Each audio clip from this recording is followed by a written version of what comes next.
오늘은 정말 충격적인 이야기를 해드리려고 합니다. 우리가 지금까지 완전히 잘못 알고 있던 소금에 관한 건강상식 이야기입니다. 이 내용은 수많은 전문가들의 연구 결과를 정리하여 알려드리는 겁니다. 혹시 여러분도 소금을 적처럼 생각하고 계신가요? 고혈압 때문에 소금을 완전히 끊으셨나요? 그렇다면 오늘 제 이야기를 끝까지 들어보세요. 여러분의 생각이 180도 바뀔 겁니다.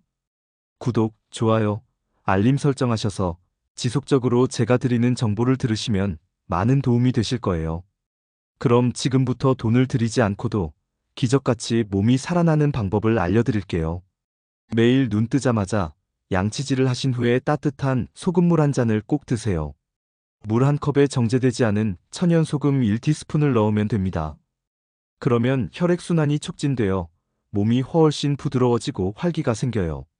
이렇게 딱 일주일만 드셔도 바로 변화된 몸 상태를 느끼실 수 있습니다. 잠을 푹 잘 수 있고 알 수 없는 두통이나 어지럼증도 좋아지며 피부 가려움증도 없어지고 심지어 눈이 침침한 증상이나 발바닥 갈라지는 증상도 훨씬 좋아집니다. 지금부터 구체적인 실제 사례를 설명드릴게요. 어느 날 60대 아주머니 한 분이 병원으로 찾아오셨어요. 혈압약도 먹고 있는데 자꾸 어지럽고 힘이 없다는 겁니다. 상담을 해보니 혈압이 높다고 해서 소금기를 거의 끊고 완전히 싱겁게 드시고 고기도 안 드시고 맨 야채류만 드신다고 하더라고요. 매일 일하다가 쓰러지시고 소화도 안 되고 두통도 심하다고 하시는 거예요. 이분은 저염식 때문이라고 생각했어요. 소금이 나쁘다고 하니까 아예 소금을 끊어버린 거예요. 하지만 이것은 정말 위험한 일입니다. 눈물이 짠가요, 단가요? 당연히 짜죠. 땀, 피, 소변도 짜요. 우리 몸에서 나오는 모든 체액이 짜다는 사실은 소금이 없으면 생명 자체가 불가능하다는 거예요. 소금이 바로 우리 체액의 핵심이거든요. 소금물은 생명수입니다. 이제 과학적으로 설명해 드릴게요. 혈관 안에는 적혈구, 백혈구, 혈소판 같은 세포들이 살고 있고 이 세포들이 생명활동을 하려면 반드시 0.9%의 염분 농도가 필요합니다. 우리가 짜게 먹든 싱겁게 먹든 우리 혈액의 염분 농도는 무조건 0.9%를 유지해야 해요. 이것이 생명활동의 필수 조건입니다. 너무 짜게 먹어 혈액의 염분 농도가 0.9%보다 높아지게 되면 우리 몸이 급하게 물을 필요로 해서 농도를 맞추려고 합니다. 그래야 혈액량이 늘어나고 혈압이 올라가는 거예요. 이와 정반대로 너무 싱겁게 먹으면 어떻게 될까요? 혈액의 염분 농도가 0.9%보다 낮아지면 이번에는 우리 몸이 물을 빼내기 시작해요. 농도를 맞추기 위해 혈액량이 줄어들어요. 혈액량이 줄어들면 어떻게 될까요? 우리 몸은 에너지를 아껴야 하니까 생존에 꼭 필요한 장기들부터 혈액을 공급해요. 뇌, 심장, 간, 신장 이런 곳들 말이에요. 덜 중요한 곳에는 혈액 공급이 줄어들어요. 손발, 피부, 머리카락 이런 곳들이요. 지금부터 지난 35년간 임상에서 지켜본 저염식의 부작용들을 말씀드릴게요. 첫 번째, 두통입니다. 뇌로 가는 혈액이 부족해져서 생기는 거예요. 그런데 뇌는 쉬지 않고 일해야 하잖아요. 생각도 하고 기억도 하고 일은 계속해야 되는데 혈액이 부족하니 두통이 생기는 거예요. 두 번째, 손발이 차가워져요. 손발은 생존에 직접적으로 중요하지 않으니까 혈액 공급 우선순위에서 밀려나는 거예요. 세 번째, 여성분들은 생리통이 심해져요. 생리로 나갈 혈액이 부족하니까 자궁이 쥐어짜듯이 수축해서 혈액을 짜내려고 해요. 그래서 생리통이 극심해지는 거예요. 네 번째, 피부가 건조해지고 발바닥이 갈라져요. 발바닥까지 갈 혈액이 없으니까요. 다섯 번째, 목과 코가 건조해져요. 입에서 항문까지는 점막인데 이 점막들이 다 말라요. 체액이 부족해서 혀가 빳빳하고 백태가 끼어요. 여섯 번째, 마른 기침이 나와요. 기관지가 건조해져서 그래요. 일곱 번째, 소화가 안 되고 변비가 와요. 특히 할머니들은 입이 바짝바짝 마르는데도 물을 안 드셔요. 왜냐하면 물을 마시면 화장실 가기 귀찮다고 하세요. 지나치게 저염식을 하면 물을 담는 주머니가 바로 근육과 결합 조직인데 이게 다 약해져 버려요. 소금이 없으니까 물이 흡수가 안 되고 물이 흡수가 안 되니까 소화 효소가 안 만들어지고 그래서 단백질을 못 먹고 기운이 없으니까 운동을 안 하고 악순환이 반복되는 거예요. 이런 사유로 바짝 말라버린 어르신들이 정말 많습니다. 그러니 음식은 싱겁게 드시되 부족한 소금은 소금물로 보충하시고 국물로라도 드세요. 그렇다고 짜게 먹으면 세포가 손상받아서 염증이 생기고 건강을 잃을 수도 있습니다. 그럼 지금부터 돈을 들이지 않고도 기적같이 몸이 살아나는 방법을 알려드릴게요. 아침에 일어나서 따뜻한 소금물 한 잔 드시는 거예요. 식사 전에 눈 뜨자마자 따뜻한 소금물 한 잔을 드시면 혈액순환이 촉진되어 몸이 훨씬 부드러워지고 활기가 생겨요.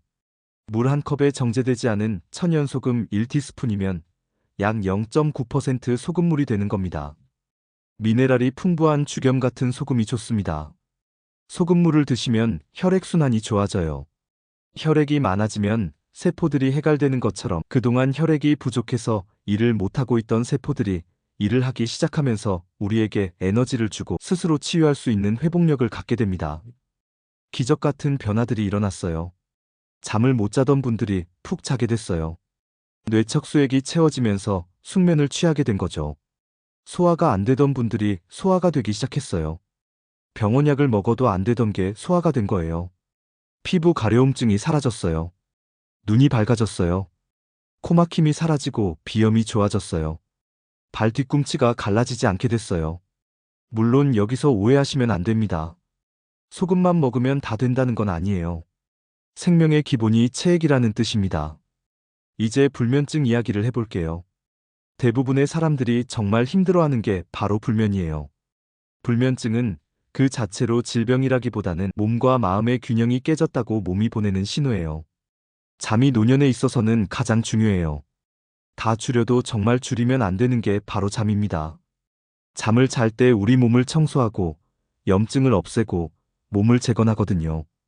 잠을 못 자면 세포를 재생하지 못해요. 그러니까 폭삭 늙겠죠. 질병으로 가는 지름길입니다. 잠만 잘 자도 질병의 상당 부분이 치유될 수 있어요. 불면증을 이해하려면 호르몬을 알아야 해요. 우리 뇌하 수체에서는 항상 우리의 내면 상태를 센서로 감지하고 있어요. 몸에 어떤 에너지 불균형이 오면 뇌가 위급 상황이라고 판단해요. 스트레스 상황이라고 하죠. 그러면 우리 몸이 살아남기 위해서 코르티솔이라는 호르몬을 분비시킵니다. 스트레스를 받는다, 열받는다는 건 내면의 에너지 공장 가동률이 올라간다는 뜻이에요. 즉 몸이 뜨거워지는 거예요. 열이 있는데 잠을 잘 수 있을까요? 없어요. 코르티솔이라는 호르몬이 몸을 계속 깨어있게 만들거든요. 그리고 코르티솔이 많아지면 멜라토닌이라는 호르몬이 안 만들어져요. 잠을 잘 자려면 햇볕을 많이 보라는 이야기 들어보셨죠? 세로토닌이라는 호르몬이 햇볕을 보고 만들어지는데 이 세로토닌이 멜라토닌으로 전환되어야 우리가 잠이 들어요. 그런데 스트레스 상황에서 코르티솔이 많으면 세로토닌이 멜라토닌으로 만들어지는 걸 막아버려요. 멜라토닌은 우리 몸을 차갑게 하는 호르몬이거든요. 코르티솔과 멜라토닌의 균형이 안 맞으면 잠을 못 자게 되는 거예요. 더 심각한 건 스트레스를 계속 받고 살아남기 위해서 코르티솔이 계속 나오게 되면 결국에는 고갈되는 시점이 와요. 코르티솔이 고갈되면 깊은 잠을 잘 수가 없어요. 낮에 너무 코르티솔을 쥐어짰으니까 밤에 쓸 코르티솔이 없는 거예요. 코르티솔이 떨어져서 뇌 혈액 공급이 안 되면 뇌가 교감신경을 흥분시켜요. 교감신경이 흥분되면 열이 나죠. 이게 다 코르티솔이 부족해졌다는 신호예요. 그래서 만성피로증후군, 부신피로증후군이 오는 거고 이게 발전하면 공황장애, 갑상선 질환, 위염 등이 생기는 겁니다. 현대인들이 잠을 못 자는 이유는 탈수시키는 음식 때문일 가능성이 높습니다. 우리 몸에서 혈액과 체액을 소변으로 내보내는 음식들이 있거든요. 대표적인 게 카페인이죠. 술도 그렇고요. 술은 몸을 뜨겁게 하잖아요. 일시적으로 전두엽을 풀어주기 때문에 기분 좋게 하긴 하지만 수면의 질을 무척 떨어뜨려요. 칼로리 중심의 음식들도 다 에너지로 태워지지 못하고 지방으로 전환돼요. 림프 순환을 방해하고 염증으로 발전시켜 열을 내게 하여 수면을 방해합니다. 나는 술도 안 먹고 커피도 안 먹고 매운 거 입에도 못 대는데 왜 잠을 못 자냐고 하시는 분들이 주로 저염식의 결과물인 경우입니다. 우리 몸의 70%가 물이니까 잠을 잘 자려면 야채, 과일 등 영양분을 골고루 드시고 적당한 염분을 드세요. 소화를 하려고 해도 소화 효소가 많이 나와야 되고 속이 편해야 잠을 자잖아요. 그리고 우리 몸에서 잠을 자게 하는 것들은 칼슘, 마그네슘, 아연 같은 미네랄들이거든요. 마그네슘이라는 미네랄은 인스턴트 같은 음식에는 있을 수가 없어요. 땅에 있는 미네랄을 식물들이 먹고 식물들이 퍼올린 미네랄을 우리가 먹는 거거든요.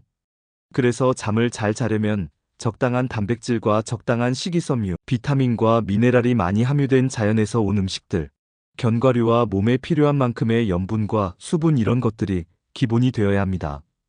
수면제로 불면증을 극복하려는 환상은 버리셔야 돼요. 계속 그 수면제로 내 뇌 신경 전달 물질을 꺼버리게 되면 스스로 끌 수 있는 능력이 없어져서 약이 점점 늘어나요. 수면제를 습관적으로 복용한다면 치매에 걸릴 확률도 높아집니다. 절대로 잠을 줄여서까지 일을 하지 마세요.